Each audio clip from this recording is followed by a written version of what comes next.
I veneti hanno assistito a scelte rimandate per almeno 20 anni. Non possiamo più aspettare, serve una svolta. Le priorità da cui ripartire immediatamente sono lavoro, sanità e sostegno alle imprese. Così Alessandra Moretti si rivolge ai suoi potenziali elettori presentando in 9 punti un sunto del suo programma di governo.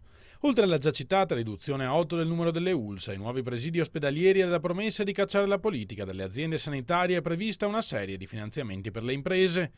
Un buono da 500 euro al mese per il primo anno sarà erogato alle aziende che assumeranno un giovane under 29. Per gli studi professionali che assumeranno giovani praticanti con un contratto di apprendistato vi sarà un incentivo pari al 50% dello stipendio per i primi 24 mesi. L'imprenditoria femminile, giovanile e innovativa sarà invece finanziata con contributi a fondo perduto per coprire un terzo degli investimenti necessari. A chi le domanda dove prenderà le risorse per simili iniziative, Moretti risponde che basterà ridurre gli sprechi e impiegare finanziamenti europei.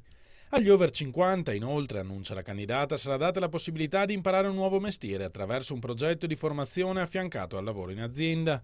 L'accesso delle piccole e medie imprese ai mercati internazionali sarà favorito da una serie di missioni per la crescita promosse dalla Regione, mentre una serie di sportelli antiburocrazia verranno aperti per seguire attraverso un unico punto di accesso tutte le pratiche delle imprese.